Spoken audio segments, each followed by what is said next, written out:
நித்யானந்த சுவாமிகளின் ஆசையோடும் அனுகிரகத்தோடும் ஐயாவின் சீடரான நான் சிவகுமார்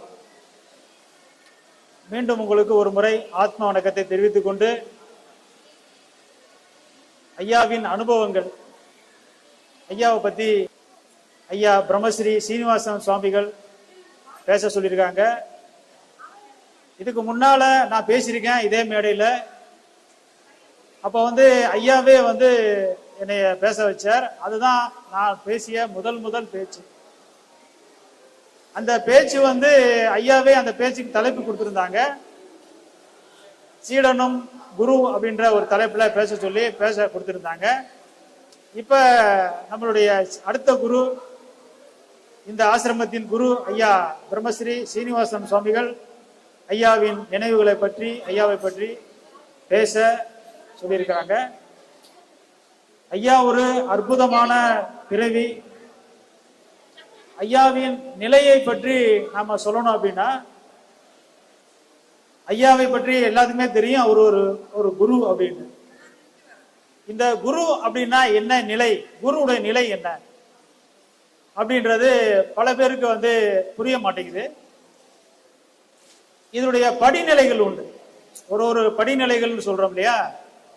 பக்தியில இருக்கிறவங்க ஒரு படிநிலை, அதுக்கப்புறம் யோகத்துல இருக்கிறது ஒரு படிநிலை, யோகத்துல இருந்து ஞானத்துக்கு போறது ஒரு படிநிலை, இப்படி எல்லாம் ஒரு பல படிநிலைகள் இருக்கிறது மாதிரி இந்த குரு அப்படின்றது ஒரு நிலை. இது இந்த குரு அப்படின்றது என்ன நிலை அப்படின்னா, அஞ்ஞானிக்கும் ஞானிக்கும் இடைப்பட்ட ஒரு நிலை. அப்ப ஐயா ஞானி இல்லையா அப்படின்ற கேள்வி வரும். பல பேர் ஐயாவை ஞானின்னு தான் கொண்டாடினாங்க, நம்மளும் ஞானின்னு தான் கொண்டாடிட்டு இருக்கிறோம். ஆனா ஐயா இதை மறுத்திருக்காரு. பல இடங்கள்ல ஐயா மறுத்திருக்காரு. நான் ஞானி இல்லை, நான் ஒரு உங்களை மாதிரி ஒரு மனுஷன் தான், என்னுடைய அனுபவத்தை நான் சொல்லிட்டு இருக்கிறேன், என்னுடைய அனுபவத்தை உங்களோட நான் ஷேர் பண்றேன், உங்களுக்கு நான் கொடுத்துட்டு இருக்கிறேன் அப்படின்னாரு. அப்ப இது என்ன நிலை? ஐயா தன்னை தற்புகழ்ச்சியிலிருந்து குறைத்து கொண்டாரா அப்படின்னா அப்படி இல்லை. ஐயா சொன்னது முற்றிலும் உண்மை, சத்தியம். அது எப்பவுமே ஐயா பொய் பேச மாட்டார், ஐயா உண்மையை தான் சொல்லுவார். இதனுடைய நிலை என்னன்னா, ஞானம் அப்படின்றது என்னன்னா, ஞானிகள் பேச மாட்டாங்க. ஞான நிலைக்கு போயிட்டாங்கன்னா அவங்க எல்லாத்தையும் விட்டுருவாங்க. அதாவது குடும்பம், குட்டி, உறவுகள், பந்த பாசங்கள், இந்த உலகம், இந்த நாடு, இந்த தேசம், இந்த மொழி, இந்த மதம் எல்லாத்தையும் விட்டுருவாங்க. விட்டுட்டு தனித்து போயிடுவாங்க, யாரோடையும் உறவாட மாட்டாங்க. அது இறுதி நிலை. அது அப்ப அந்த நிலையை உணர்ந்து உள்வாங்கிறது ஒரு குரு நிலை. குரு நிலைன்றது சாதாரண நிலை இல்லை. நீங்க அதனாலதான் ஐயாவை ஞானின்னு நம்ம கொண்டாடுறது காரணம் என்னன்னா, இப்ப எவ்வளவு குருமார்கள் இருக்கிறாங்க, நம்ம நாட்டிலேயே இருக்காங்க, இந்த உலகத்திலேயே இருக்காங்க, எல்லா நாடுகள்லயும் எல்லா மதங்கள்லயும் குருமார்கள் இருக்காங்க. அதே மாதிரி நம்மளுடைய தமிழ்நாட்டிலேயும் எவ்வளவு குருமார்கள் இருக்காங்க. ஆனா இந்த குருமார்கள் எல்லாம் ஞானம் பேசினார்களா அப்படின்றது ஒரு கேள்விக்குறிதான். ஏன் பேச முடியல, ஞானத்தை பேச முடியல அப்படின்னா, ஞானம் என்பது அவ்வளவு எளிதான ஒரு காரியம் இல்லை. ஞானம் என்பது எல்லோருக்கும் எளிதாக பிடிபட்டுறாது. அது ஐயாவுக்கு பிடிபட்டது. இதுதான் சிறப்பு. எப்படி அவருக்கு பிடிபட்டது அப்படின்னா, இந்த குரு நிலையும் தாண்டிட்டாரு அவர். அது எப்படி தாண்டினாரு அப்படின்றதான் ஒரு ஆச்சரியம். இது எல்லாராலையும் முடியல. அதாவது ஒரு குரு நிலைன்னா என்ன அப்படின்னா, குருகிட்ட இருந்து அந்த வித்தை எல்லாம் கத்துக்கிட்டு, இப்போ குருன்னா நிறைய விஷயங்கள்ல குரு இருக்காங்க இல்லையா? சிலம்ப சண்டை கூட குரு இருப்பாரு, ஒரு பாக்ஸரா இருப்பாரு, அதுக்கு ஒரு குரு இருப்பாரு, இந்த மாதிரியான ஒரு கிரிக்கெட் பிளேயர்னா அது ஒரு குரு இருப்பாரு. எல்லாத்துக்குமே ஒரு மியூசிக் கத்துக்கிறாங்கன்னா அது மியூசிக் மாஸ்டர் ஒருத்தர் இருப்பாரு. எல்லாமே குரு தான். அதே மாதிரி ஆன்மீகம் அப்படின்றது ஒரு குரு தான். அது ஆன்மீகம் அப்படின்னா இன்னொரு குருகிட்ட கத்துக்கிட்டு அந்த வித்தையை, அந்த யோக கலையை தன்னுடைய சீடர்களுக்கு அப்படியே பரிமாறுவாங்க. அதுல சேர்த்து கொஞ்சம் ஞானமும் சொல்லி கொடுப்பாங்க. அது எப்படி சொல்லி கொடுப்பாங்கன்னா, ஏற்கனவே அவர்கிட்ட குருகிட்ட கத்துக்கிட்ட அந்த விஷயங்களை அப்படியே சொல்லி கொடுப்பாங்க. இப்படி சொல்லி கொடுக்குற குருமார்கள் தான் நம்ம நாட்டுல அதிகம். ஆனா ஐயா ஞானிகளுடைய நிலைக்கே போனவர். ஞானிகளுடைய நிலைக்கு தன்னுடைய நிலையை உயர்த்தி அவங்களோட பயணம் பண்ணவர். அதனாலதான் ஞானம் பேச முடிஞ்சது அவரால். இந்த ஞானம் பேசுறது அவ்வளவு எளிதான காரியம் இல்லை. இந்த ஞானத்தை உணரணும் அப்படின்னா பற்றற்ற ஒரு நிலைக்கு போகணும். பற்றற்ற நிலைக்கு போனா மட்டும்தான் ஞானத்தை பேச முடியும். இல்ல சும்மா விளையாட்டு இல்லை இது. ஞானம் பேசுறது, ஞானத்தை புரிஞ்சுக்கிறது அப்படின்றது விளையாட்டு இல்லை. ஏன்னா இந்த பற்றை விடுறது அப்படின்றது அவ்வளவு ஈஸி இல்லை, எளிதான காரியம் இல்லை. நான் ஒரு நாளைக்கு உட்காந்து நான் ஒரு டெய்லர் வேலை செய்யறேன்னு வச்சுக்கேன். டெய்லர் தான் நான், ஐயா கூட டெய்லரா இருந்தவங்க தான். நான் டெய்லரா இருக்கிறேன். நான் ஒரு நாளைக்கு 1 மணி நேரம் 2 மணி நேரம் நான் பாடம் பண்றேன்னா அந்த நேரத்துல நான் என்ன நினைப்பேன்னா 2 மணி நேரம் பாடம் பண்ற நேரத்துல ஒரு 2 ஜாக்கெட் தைச்சுன்னா ஒரு 500 ரூபாய் கிடைக்கும் இல்லையா? கிடைக்கும் தானே சாமி? 500 ரூபாய் கிடைச்சதுன்னா அது என் குடும்பத்துக்கு பயன்படும். என்னுடைய அப்படியே குடும்பத்துக்கு பயன்படுறது போக அதில் சேஃப்டிக்கு மிச்சம் மீதி பண்ணிக்கலாம். அதை பேங்க் பேலன்ஸ் உருவாக்கலாம். ஏதோ ஒரு ஒரு வண்டி வாங்கலாம், வீடு வாங்கலாம். இப்படி அந்த சேமிச்சு வச்சாலும் ஒரு மாசம் ஒரு 15,000 ஆயிரம் எனக்கு அப்ப இதை நான் இலக்கத்தை நான் தயாரா இருக்கணும். இந்த மாதிரி கணக்கு போடக்கூடாது. இப்படி கணக்குக்கு பார்க்காம என்ன, கடவுள் தான் நமக்கு முக்கியம். இந்த கடவுளை அடையிறது தான் நம்மளுடைய இலக்கு. இது கடவுள் அடைகிறது நம்மளுடைய ஒரு பிறப்பின் நோக்கம் இதுதான் அப்படின்றத உணர்ந்து இந்த பயணத்தை மேற்கொள்ளணும். அப்படி மேற்கொள்ளும் போது பல இடையூறுகள் வரும். குடும்பத்திலே பல இடையூறுகள் வரும். தொழில் ரீதியான இடையூறுகள் வரும். இதெல்லாம் தாண்டணும். இப்படிலாம் தாண்டணும். ஒரு ஐயா சொல்லியிருக்காரு, ஒரு முறை என்னிடமே சொல்லியிருக்காரு. 6 மாசம் தவத்துல இருந்து மறந்துட்டாரு எல்லாத்தையும். பிள்ளை இருக்கா, பொண்டாட்டி இருக்கா, சாப்பிட்டாங்களா, சாப்பிடலையா, தூங்குனாங்களா, பள்ளிக்கூடம் போனாங்களா, எதுவுமே தெரியாது ஐயா. அப்படி எதுக்காக அப்படி இருந்தாரு அப்படின்னா எது மேலேயும் அவருக்கு இந்த பாடத்துக்குள்ள போய் எது மேலேயும் அவருக்கு பற்று இல்லாம போயிடுச்சு. ஒரு காலகட்டத்துல பற்று இல்லாம போய் பாடத்துக்குள்ளே ரொம்ப டீப்பா போய் எல்லாத்தையும் உணர்ந்துட்டாரு, முடிச்சுட்டாரு. அந்த ஒரு 6 மாசத்துலயே ஞானம் அப்படின்ற ஒரு விஷயத்த, அதுக்கு முன்னாடி பல நாட்கள்ல அவர் தியானத்துல இருந்தாலும் இந்த கடைசியா அந்த ஒரு 6 மாசம் அவரை பற்ற திட்டிடுச்சு. ஞானம் எங்கெங்கெல்லாம் போகணுமோ, அதாவது பரம் சார்ந்த உலகம் பூராமே அவருக்கு கைவரப்பட்டுட்டாரு. அதாவது 2 உலகம் இருக்கு. இகம் சார்ந்த உலகம், பரம் சார்ந்த உலகம்.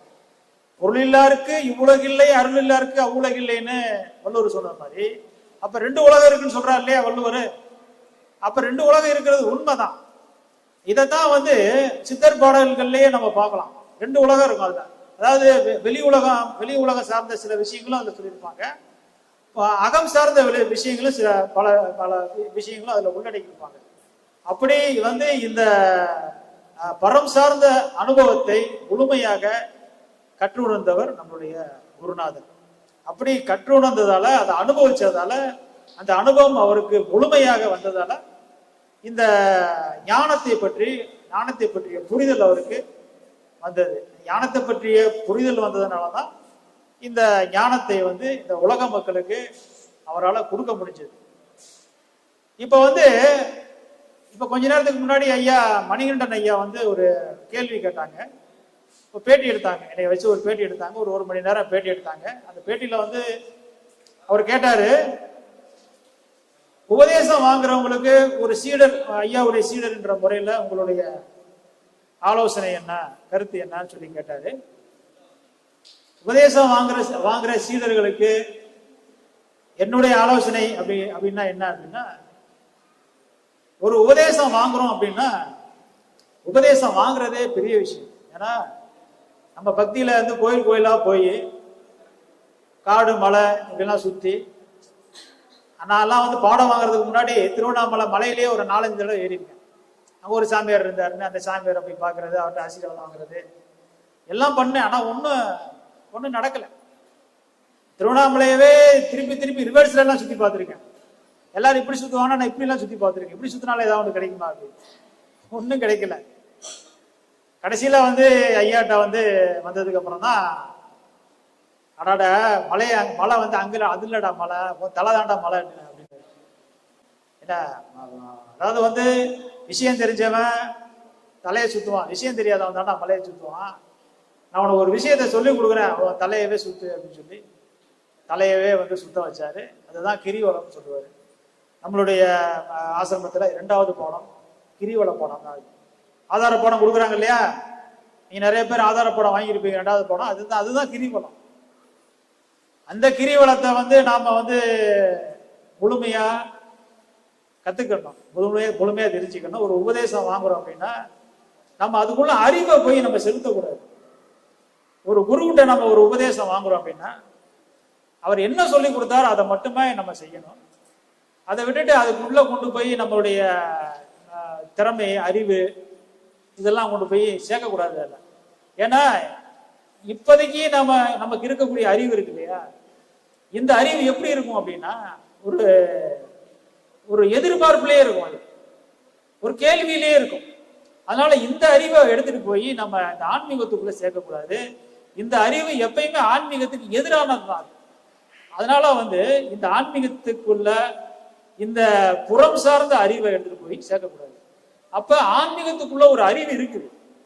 அந்த அறிவை நம்ம அடையிறது வரைக்கும் நம்ம மௌனமா தான் இருக்கணும், அமைதியா தான் இருக்கணும். அதாவது விஷயம் தெரிஞ்சவன் தலையை சுத்துவான், விஷயம் தெரியாதவன் தானே மலையை சுத்துவான்.